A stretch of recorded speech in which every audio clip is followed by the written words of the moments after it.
You thought rest would come with retirement, that once the calendar emptied out and the alarm stopped ringing, you'd finally feel like yourself again. That slow mornings, quiet afternoons, and fewer responsibilities would bring ease. But something happened, or rather, something didn't. The tiredness didn't leave. You wake up, and your bones are still heavy. Your thoughts still fog over in the middle of a conversation. Your body moves slowly, not the peaceful kind of slow, but the dragging kind. And some days, you wonder, how did I ever work 8 hours a day, 5 days a week? I can barely make it through breakfast without needing to sit back down. No one warned you that retirement could come with its own kind of exhaustion. The kind that doesn't come from doing too much, but from things you can't quite name. You're not rushing from meeting to meeting. You're not raising children. You're not running out the door with coffee in one hand and your phone in the other. But somehow, your energy feels fractured, dull, like a light bulb that still works, but not at full brightness. And here's the truth, one that almost no one talks about out loud.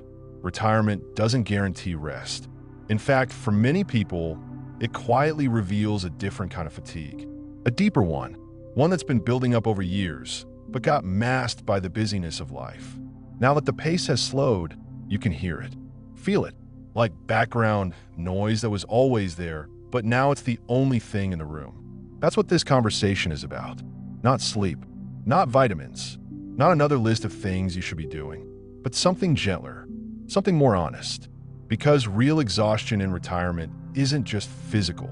It lives in your thoughts, in the roles you never stop playing, in the tension you hold in your jaw when you sit alone too long, in the invisible weight you carry when the house is quiet and you're not sure who you are without a title, a task, or a reason to rush. Over the next few minutes, we're going to walk slowly through 3 quiet forces that may be draining your energy without you realizing it.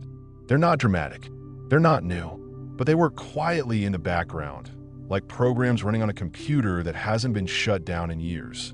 And they can leave you tired, even on the calmest of days. We'll begin with the most hidden one, the one that slips in without warning. It doesn't come from a body, but from the mind, a kind of overstimulation that never really ends, not because the world is loud, but because your thoughts never get a place to rest. Let's start there, where the noise lives, even in silence. There's a strange kind of tiredness that settles in when the mind doesn't get to stop. You might not be doing much, physically. You might even look relaxed from the outside. But inside, the wheels keep turning. Not fast, not frantic, just constantly. A quiet mental hum that never seems to power down. You think about the bills, the doctor's appointment, the friend you haven't called back. You remember something you forgot to do last week, even though it doesn't matter anymore. You wonder if you said the right thing to your son on the phone yesterday. You replay a conversation from 3 months ago. You list groceries in your head, and then list them again. It's not anxiety, not in the loud, spiraling way. It's something subtler, a brain that never leaves on. After retirement, many people expect their minds to relax. But what often happens instead is that the external structure is gone. No deadlines, no schedule, no to-do lists, and the internal noise gets louder. There's no longer a job to hold your focus. No daily rhythm to give your mind somewhere to land. So it floats, hovers, circles, always just a little on, even when the body is still. And over time, that kind of constant low-level thinking becomes exhausting. The brain wasn't meant to hold every open tab forever. It needs pause. It needs pockets of unstructured silence. Not the kind filled with TV noise or background scrolling, but the kind where the mind is allowed to soften. Allowed to be empty for a little while. Not asleep, just not in charge. But for many, that kind of pause feels unfamiliar, even unsafe, especially after decades of solving, fixing, proving, managing, remembering. There's a sense that you're wasting time if you're not using your mind to figure something out. But here's the quiet truth. Sometimes your brain is tired not from doing too little, but from never being given permission to stop. Ellen, 71, told me she started taking 10 minutes each afternoon to sit without her phone, without reading, without music. At first, I hated it, she said. I felt like I should be doing something. But then something unexpected happened. My shoulders dropped. My thoughts slowed. I felt rested, even though I hadn't napped. Like someone had turned off a faucet I didn't realize was running. Mental fatigue doesn't go away with more information. It goes away with less. Less noise, less input, less problem solving. Sometimes the most restorative thing you can do isn't meditation or mindfulness or any formal practice at all. It's just sitting with your breath and not needing to make use of the moment. Because a mind that always feels useful never learns how to feel at ease. And when your thoughts stop gripping everything so tightly, your body notices. You might sleep better, digest better, react more gently, move more freely, because your mind isn't commanding every muscle to brace for the next thing. That softening opens the door to the next kind of tiredness. One that has nothing to do with how much you think, but with the roles you've silently kept playing even after the world stopped asking you to. Sometimes, the heaviest weight isn't the task itself, but the identity you haven't yet allowed yourself to lay down. Some roles never get an official end date. There's no retirement party for being the strong one. No ceremony when you stop being the fixer. No applause when you quietly stop carrying everyone else's needs before your own. Those roles, they linger. They slip into your posture, into the way you answer the phone, into the way you check in on people before they check in on you. They follow you even after the job ends, after the children are grown, after the caregiving stops being daily and turns into something softer, less visible. And this is another kind of exhaustion no one prepares you for. The kind that doesn't come from what you're doing now, but from what you've done for so long that it's shaped who you think you are. The provider, the problem solver, the one who keeps it all together, the one who says, "I'm fine," even when you're not. The one who remembers birthdays, the one who picks up the pieces quietly so others don't have to. You don't carry these roles with pride anymore. You carry them out of habit. And sometimes you carry them out of fear. If I stop being useful, who am I? If I say no, will they still call? If I let go, will I disappear? What no one tells you is that these invisible roles are draining. Not in one moment, not all at once, but like a slow leak. You wake up tired, even after a good night's sleep. You move through the day carrying a weight you can't quite name. You don't have a job title anymore, but the job never ended. It just changed shape. And part of healing, part of truly resting, is giving yourself permission to stop being everything to everyone. To let your worth be measured in presence, not performance. To allow quiet to be enough.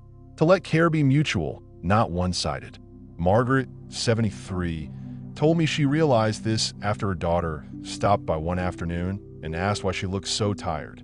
"I didn't know how to answer," she said. "I hadn't done much that day, but I had been worrying about her, and about my sister, and about the bills. And I realized I was still holding everyone's lives in my head, like I used to when they were little. But they're not little anymore. Sometimes the body can't relax because the mind is still in roll mode, still anticipating needs, still watching for cracks to fill. And when you stay in that state long enough, your body doesn't know the difference between doing the task and thinking about the task. It stays tight, alert, exhausted. But you can begin to lay those rolls down. Gently, one thought at a time. You can remind yourself, they're okay without me managing everything. I'm allowed to rest now. I'm still loved when I'm not needed. And from that gentler inner voice, something begins to shift. Your muscles start to release. Your expectations soften. You stop bracing for the next call, the next ask, the next little emergency that never comes. And that release brings us closer to the final kind of fatigue. One that's not about what you carry mentally or emotionally, but what you stop doing physically. Because sometimes what drains us most is not tension, but the absence of movement. Not doing too much, but doing too little for too long. And the body, like the mind, begins to dim. Quietly, reluctantly, but not irreversibly. They're the kind of tired that doesn't come from doing too much, but from not doing enough. Not because you're lazy, not because you've given up, but because the rhythms that once carried your body, getting up, going out, standing, lifting, reaching, walking, have slowly faded. And in their absence, your muscles don't hurt, but they do grow quiet. The joints don't scream, but they do stiffen. The breath doesn't collapse, but it stops expanding. And little by little, without any big injury or illness, your energy begins to retreat. You don't feel weak. You just don't feel alive. This is the third and most overlooked cause of post-retirement exhaustion: the slow disconnection from the body's need to move. Not to burn calories, not to lose weight, just to wake up. Your body isn't tired because it's old. It's tired because it's been still. And stillness, when it becomes the default rather than the pause, begins to weigh more heavily than any task ever could. The body is a system of flow: blood, lymph, air, thought.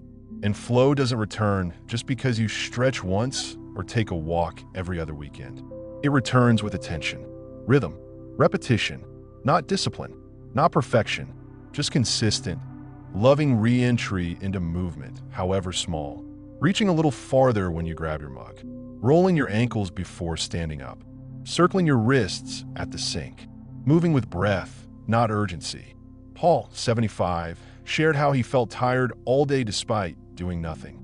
He thought he was resting, but his rest was actually stagnation, a physical kind of silence that slowly made his mind feel foggy and his spirit heavy. I started walking up and down the hallway twice a day, he said. That's it. But within a week, it was like the lights came back on. Because the body doesn't ask for a workout plan. It asks to be remembered, to be used, to be invited into the day.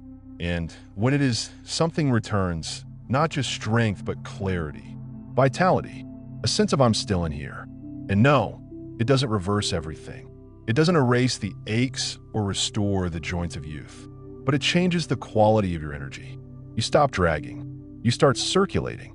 Your breath deepens. Your spine straightens. Your eyes feel brighter, not because you've pushed yourself, but because you finally plugged yourself back in. So if you've been feeling exhausted and you can't quite explain why, this might be it. Not illness, not sleep, but inactivity disguised as rest. The kind of stillness that feels soft, but over time becomes suffocating. And once you begin to move again, even gently, you'll likely notice something else. Your thoughts slow down. Your rolls become quieter. Your body starts to hum, not loudly, but steadily, like a home that's been dark for a while, and someone just flipped the lights back on. Now that we've named these three sources, mental overdrive, emotional roll fatigue, and physical stillness, let's gather them.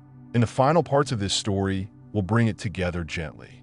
Not with solutions, but with compassion. Because rest, the kind that truly restores, only comes after recognition. And you're already halfway there. It's easy to blame the fatigue on age. Easy to shrug and say, well, this is just how it is now. But when you sit with it longer, when you listen, you begin to realize this exhaustion isn't random. It has a rhythm, a texture. It's not just one thing, it's everything layered. A mind that never powers down. A heart that still carries what it no longer has to. A body that's fallen silent, not out of choice, but neglect. And when those three currents run side by side, mental strain, emotional weight, and physical stillness, they start to sound like one low hum that never stops. A fatigue that lives in the background of everything. Even on quiet days, even when you sleep well, even when nothing dramatic is happening. The mistake people often make is to treat each piece in isolation. They try to fix the sleep, or drink more coffee, or take another supplement. But the tiredness that settles in after retirement isn't a single problem to fix. It's a pattern that needs unwinding. And it begins not with effort, but with awareness. It begins when you pause in the middle of a slow afternoon, place your hand over your chest, and whisper, not out loud, but in truth, I'm carrying too much for this to be a peaceful season. It begins when you stop asking, what's wrong with me? And start asking, what parts of me have I been ignoring? Because real rest doesn't come from doing nothing. It comes from being with yourself fully, without tension, without the need to be useful, without the weight of roles you no longer have to play. That might look like starting the day with 3 deep breaths, eyes closed, hands warm around a mug, doing nothing but sitting in the light. It might look like moving your body not because it hurts, but because you remember it used to feel good. It might look like saying no to a visit you're too tired for, not with guilt, but with grace. And slowly, As the nervous system stops bracing, the mind begins to quiet. The shoulders drop. The thoughts stop spinning. The breath deepens not because you're trying, but because you're no longer defending. From what? From the expectation to always be doing, always be holding, always be needed. Harold, 68, told me, I didn't realize I hadn't stopped in 50 years. Not really stopped. I retired, but I was still moving inside like there was a fire I had to keep putting out. What changed for him wasn't a vacation. It was an afternoon. One still, ordinary afternoon where he gave himself permission to just be. No list, no noise, just a chair, a breeze, and the radical act of unclenching. This is where rest begins, not in sleep, but in softening, in peeling back the layers, in seeing that you're not tired because you're older. You're tired because you've gone too long without tending to yourself the way you once tended to everyone else. And that brings us home. In this last stretch, we won't solve the tiredness, but we'll name what so many carry. We'll walk, slowly, towards something softer than a solution, something more lasting, a kind of rest that isn't given, it's remembered. Rest isn't something that arrives when the world slows down. It arrives when you slow down on the inside, not because you're told to, not because someone else gives you permission, but because at some point you decide, I don't want to live clenched anymore. You realize that tiredness isn't your enemy. It's a message, a whisper from the parts of you that have been carrying too much for too long. Your brain that never quiets, even when the house is silent. Your heart that never stops holding, even when no one asks. Your body that's been still for so many days, it forgets what it feels like to sway, to stretch, to breathe deeply without a reason. You were never meant to stay in those roles forever. Never meant to hold every thread in everyone's life. Never meant to stay productive, to be worthy. There is no finish line left to reach. There's only this version of you in this chapter with everything you've already given, already survived, already built. And what you need now is not more doing, not more fixing, not even more understanding.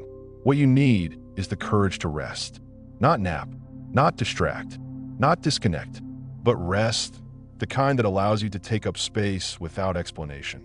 The kind that says, this moment doesn't need me to perform. It just needs me to be. That's how the healing begins. Not in grand changes, but in little shifts. Letting the dishes sit in the sink. Letting your mind wander without pulling it back. Moving your feet without a purpose. Being with a friend without needing to solve anything. Placing your hand over your chest and remembering that you belong, even when you're not giving anything away. Gloria, 72, told me she used to end every day with a sense of guilt. I didn't do enough, she'd say. But now, she finishes her days with something else. A warm tea, a gentle stretch, a moment by the window, and a sentence she repeats to herself like a prayer. I did enough. I am enough. And tomorrow can come quietly. So if you're feeling tired and you can't explain it, maybe now you can. Maybe you're not broken. Maybe you've just been carrying thoughts that never got to land, playing roles that never got to close, sitting still in a body that's been asking to move again. And maybe, just maybe, your tiredness isn't asking for more effort. Maybe it's asking for softness, for presence, for your own kind attention. Let this be the start of that. Thank you for being here. If you saw yourself in any part of this story, share it in the comments. We read every word. If this video helped you feel understood, or just a little less alone like it, subscribe. Stay with us. There's more waiting ahead, more ways to feel like yourself again, one breath, one release, one true rest at a time.